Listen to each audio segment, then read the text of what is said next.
राधा कृष्ण दोस्तों, मुकेश अंबानी आज जो कुछ भी हैं वो अपने पिता धीरूभाई अंबानी की वजह से ही हैं। अगर मुकेश अंबानी के पिता धीरूभाई अंबानी पकौड़े बेचना छोड़ बिजनेस का रिस्क नहीं लेते तो मुकेश अंबानी भी आज कहीं चाय बेच रहे होते। पर धीरूभाई अंबानी पकौड़ों से इतने बड़े बिजनेसमैन कैसे बने? तो फ्रेंड्स, धीरूभाई अंबानी का पूरा नाम धीरज लाल हीराचंद अंबानी था। उनका जन्म गुजरात के चोरवाड़ नाम के एक छोटे से गांव में गरीब खानदान में 28 दिसंबर 1932 को हुआ। उनकी मदर जमुना बेन एक हाउसवाइफ थी। उनके फादर गोवर्धन अंबानी एक स्कूल में टीचर की नौकरी करते थे, पर उनकी नौकरी से घर नहीं चलता था। धीरूभाई अंबानी के 4 भाई बहन थे। इतनी गरीबी में वो अपनी पढ़ाई ना कर सके और उन्होंने हाई स्कूल में स्टडी ड्रॉप कर दी और अपने पिता के साथ भजिया बेचने लगे। धीरूभाई अंबानी की शादी गुजरात की कोकिला बेन से हुई और उनके 4 बच्चे भी हुए, जिनमें 2 बेटे और 2 बेटियां थीं।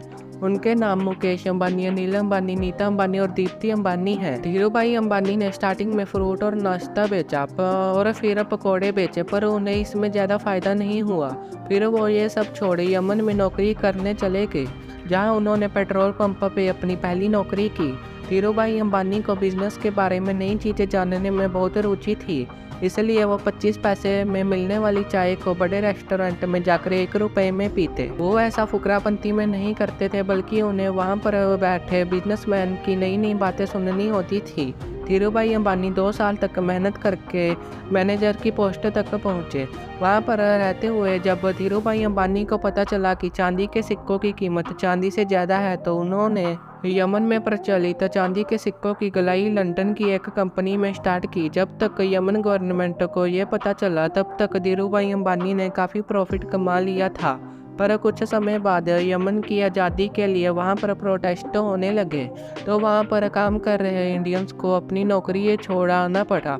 धीरूभाई अंबानी भी अपनी नौकरी छोड़ इंडिया वापस आ गए। इंडिया में आकर उन्होंने पॉलिएस्टर धागे और मसालों के इंपोर्ट एक्सपोर्ट का बिजनेस अपने चचेरे भाई के साथ स्टार्ट किया। 15,000 रुपए से उन्होंने रिलायंस कमर्शियल के पहले ऑफिस की स्टार्टिंग की।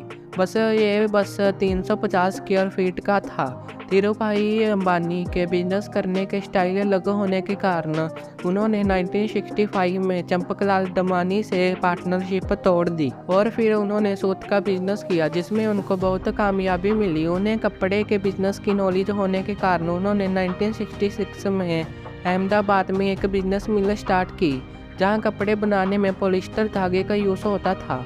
उन्होंने इस ब्रांड का नाम विमल रखा।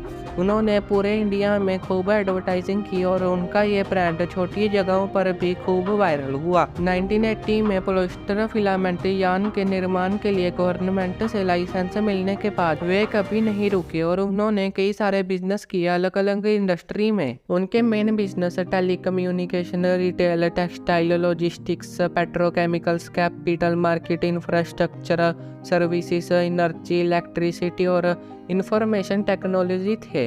इतना सब करने के बाद उन्हें 24 जून 2002 में हार्ट अटैक की वजह से मुंबई के एक हॉस्पिटल में एडमिट किया गया। उनकी हालत लगातार खराब होती रही। आखिर में 6 जुलाई 2002 को उनकी डेथ हो गई। तो ये थी धीरूभाई अंबानी की सक्सेस स्टोरी। पर उन्होंने मरने से पहले एक गलती कर दी थी। उन्होंने अपनी राधा कृष्ण